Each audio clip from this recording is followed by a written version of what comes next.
Hello everyone and welcome to the Compulsive Investor channel. In this video I'm going to demonstrate my asset purchase SOP that I've created. I have a couple of friends that have just started getting into real estate, and I thought that it would be a good idea to make a video detailing all the steps that it takes from start to finish to purchase a property in Akron, Ohio. If your city or township that you invest in is different from any of these steps, please let me know. Put those in the comments down below. When I first started planning this video, I didn't realize it was going to be so long, and I didn't want to cut out any of it because it's all good material, so I decided to create a two-part video. Let's get started. First of all, I have a asset shopping SOP when I first start looking for a property. This one picks up after I've already identified a property that I would like to make an offer on. What I do is I open this SOP up and I print it out, and for demonstration purposes I'm just going to do it here on the screen, but I usually print this out and I highlight it with a physical highlighter. So the first thing I'll do is I'll write under the unit, I'll write the address of the property right here. Then I'll write the date started. I'll put right here. Then when I write the offer to the bank or whoever the owner is, I'll write the offer in the name of the entity that I'm going to purchase in. I have a asset protection system set up that I'll probably do another video on in the future. To make this simple, I'm using this as a demo. So this is not my LLC here, but this is just for an example. I would write that in the name of my rentals LLC. Depending on who you're purchasing from, you're going to need to show proof of funds of at least the most recent bank statement. So I have a folder here that details those instructions on how to make sure I remember to block out all account numbers, things that have to be done before I send that proof of funds. Sometimes they'll accept a letter from the bank, but usually they want to see a statement that shows that you have money in the account. After I make that offer, I'm going to download all of the signed documents from Dotloop. I'm going to delete those emails. You can easily get 50 or 60 emails just from making one offer, and then there's more coming if they accept your offer. So I don't want my emails to get cluttered up with a bunch of crap. So I download the important stuff and then I delete those from my email. And if they accept the offer, then again, you will write out a purchase agreement in the same entity name. Then you'll sign that purchase agreement. Depending on how your entities are set up, it could be your name, member of that entity, or in my case, most of the time it's president, because I have a holding company that owns LLCs that own my property. Like I said, I'll probably do another video on that, why I have my structure set up that way. Once these steps have all been done, I will highlight that with my physical highlighter, like that.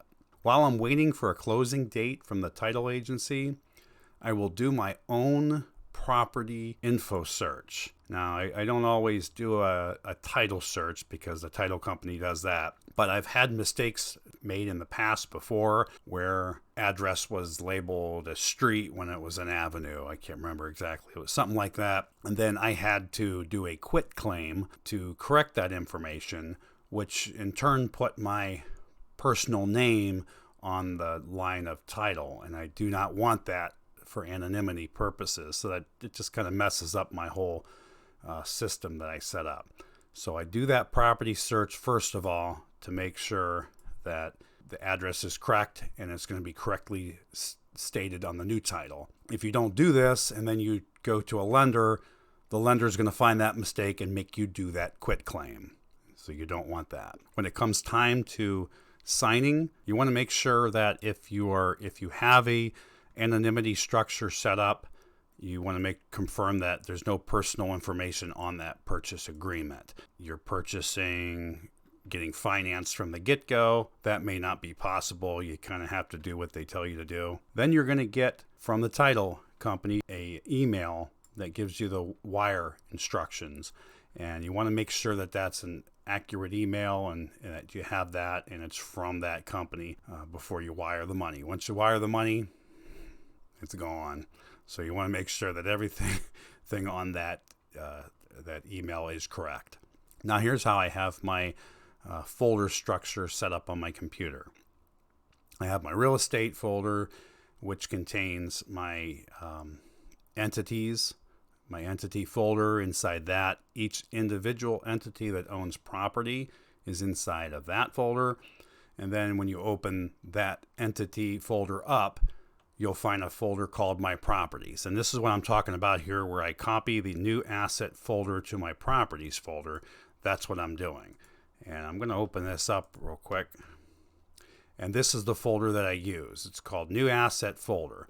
I'll copy this to that new property folder, and then I'll rename this folder by the complete address of that property. Now, when you open this up, you'll see that there's folders in here. I have my advertising folder, which I put all my information in, my videos, my pictures, description for the property, and then I have a completed SOP. So like this one I'm doing right now that I'm highlighting, once that's complete, I'll scan it into my computer, and then I'll put it in this completed SOP folder. I'll rename it the date that I scan it in there that it's complete. When I get my property insurance, that goes in here, and I put the account number next to that over top of the space holders there. And my lenders, if I'm going to refinance the property, all the information to deal with financing is in there in this folder. Every time I get a new tenant, their information is in here as well. And this my tenants folder. In here we have purchase documents, which is going to contain all the title information, all those emails that I downloaded.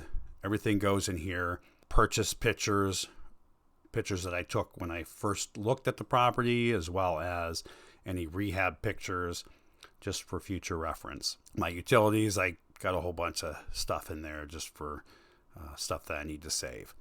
Here's a form I'm going to open up. This is my asset purchase form, and I'll rename this as well by the address of the property.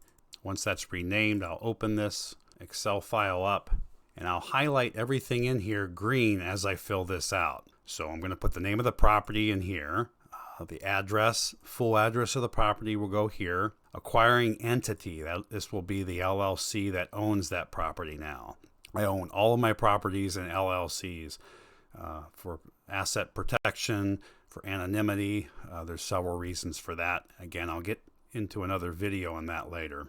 Property insurance, I'll put the account number right here, and then I'll set up the auto pay. I use a credit card that gives me double rewards for all purchases, and I use this for all of my property insurance, and get quite a bit of cash back from that. But as soon as I set that up, I punch the date in there that was done on that date. With my Quicken software that I use, I put the date in there that I had that reminder. That way every year when that insurance is due, I'm going to get that reminder. I'm not going to forget about it. Even though it's set up to auto pay, I still want to enter that transaction into my software. And again, each time one of these is done, this gets highlighted in green. That way I'll know that has been completed. My property taxes, I'll put the account number here. Actually, that'll be the parcel number. And then again, add Quicken reminder semi-annual to pay property taxes. You cannot pay those with a credit card, unfortunately, so there's no rewards. That just comes as a debit out of my bank account. Now here, very important, rental registration. This opens up your Summit County rental registration. So you're going to want to click on this link right here, and then you fill out the data in this form and click next. But before you click next, you want to print this, the information that you add, because once you hit that button, they don't give you a way to print any kind of confirmation. So if you want that, that's all you need to do. This is free for this. Then you click the next, and that finalizes it. Now here's something, Akron Housing Division registration. This is something I didn't know about for a few years into my investing, and this actually something that you have to pay. So I found out about this late, and fortunately this Dwayne here was very good with working with me, and he was able to get me caught up with that. So you want to click on the Akron Housing Division registration, and when that opens, you want to click on the rental registration forms, and then you have to print this sheet out, fill out the data, and mail it to them along with your $15 fee per property. And then the next year after that, they will mail this to you each year with your property on it, and you can even add new ones as you purchase more properties along with that $15 fee. Again, I add dates for all of these, when this is done, and then highlight in green. Then we move on to utilities. The water for Akron City will automatically, as soon as your title is recorded at the county level, they'll send you a bill automatically to the address that's on your title. And what I do is I put the account number in here, and then I sign into the website. You have to create an account. You can update your electronic billing options to automatically pay that bill every month. And this is another one that they won't let you use a credit card on, unfortunately. So there go the rewards. But again, you can set it up to automatically come out of your checking account monthly for the water. In Akron, water has to be in the landlord's name. So this is going to be something that you're going to be setting up monthly indefinitely with your software. So I put in the first bill paid. I do that just for a reminder for myself. And then I add the quicken reminder, so that comes up every month. And then bam, that's done. Highlight in green. I move on to First Energy and Dominion, both about the same. The only difference with these is they're only temporary. When you first purchase a property, you're going to have these in your name. You're going to be paying for a month or two or however long it takes you to rehab that property and get a tenant in there. So I call them up, and again, there'll be a new account number for that. Paying company is just usually it's going to be the LLC that owns the property, but sometimes I use my management company. I'm kind of got to get a little bit more organized with how I do that. That's something I'm working on. The first bill, when it comes in, I mark the date that I pay that, and when I do that, I put a reminder for the next month in my Quicken software, because I'm going to sign up for electronic statements, and they're not going to come to my house. I don't want anything with my personal name on it possibly going to the rental property. So I sign up for electronic statements from the get-go. And so when I set that next monthly payment up, that way I'll put a date here, and that way when it comes around, that'll remind me to pay that bill, because I won't be getting that paper reminder.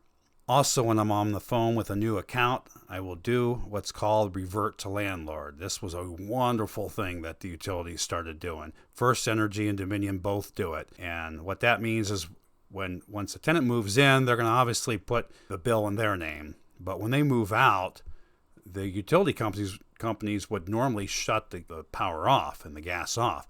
But if you sign up for this revert to landlord, I put the date in there when I do that, when they move out, it will automatically go back to the landlord's name. So that's been that's a good time saver. That's been. Dominion is pretty much same exact thing. I put the account number in here, and I fill out the dates that I do these.